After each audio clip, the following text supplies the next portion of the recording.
Welcome to Watches with Dennis. Today I want to give my thoughts on the new C1 Bel Canto Classic, a new version of Christopher Ward's highly successful Bel Canto watch.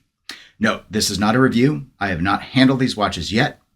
First, let's get into some key specifications and get those out of the way. These watches are 41 millimeters in diameter. They have a lug width of 22 millimeters and a lug-to-lug distance of 48 millimeters. I wasn't provided a thickness measurement. Using the traditional model, it is 13 millimeters thick, and this is noted as having a higher crystal, so expect this model to be thicker than the traditional models. The case itself is made out of grade 5 titanium and provides 30 meters of water resistance. The Bel Canto series is known for its one big complication, which is a passing chime that you can toggle on or off, and when on allows the watch to emit a single chime sound at the top of every hour.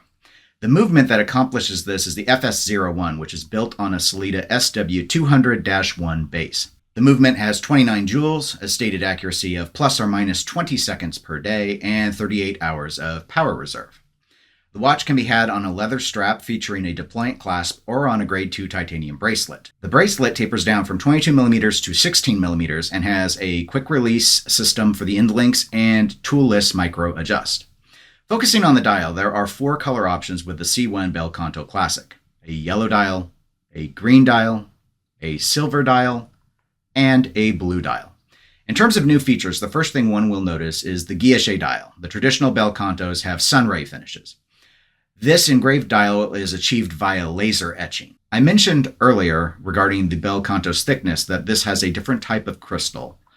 And in this version, the Bel Canto Classic is using a glass box sapphire crystal to accommodate the additional height that is required for the guilloche dial work.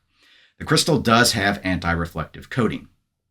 The time-telling subdial on the Bel Canto Classic features Roman numerals for the hour markers. This is in comparison to the traditional models, which just had the baton-style indices. The handset is also a slightly different format, and the indices and hands on the traditional Bel Cantos had lume, super luminova specifically, whereas these classic versions appear to not have any lume whatsoever.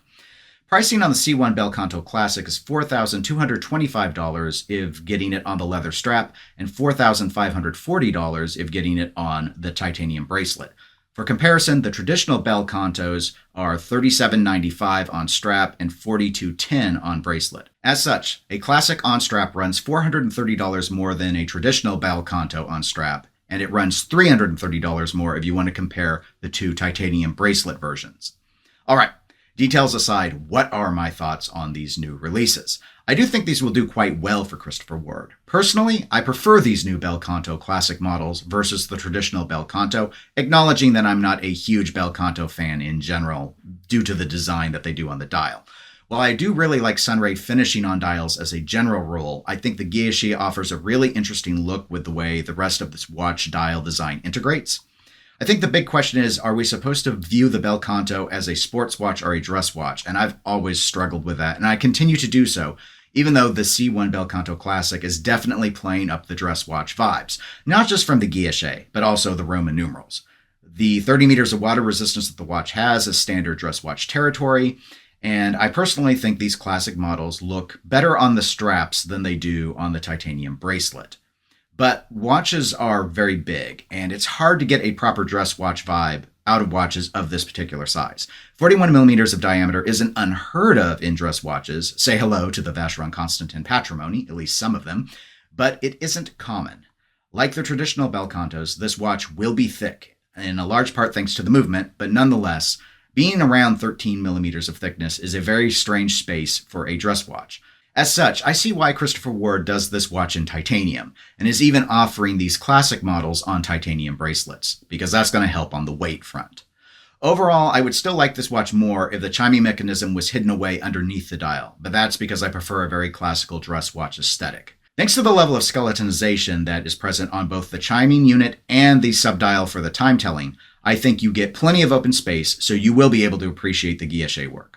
Overall, I think this design aesthetic of the Bel Canto Classic is an improvement over the traditional Bel Canto. I'm not sure it will bring in a lot of new buyers, but this watch line is already extremely popular, and I reckon this additional choice will get some people who are planning to buy a Bel Canto now having to decide if they want the traditional or if they want to order a Bel Canto Classic. There will likely be some pushback on the price increases versus the more traditional Bel Canto line, but I think the bracelet version will still sell the best, especially given that that jump is less than $400.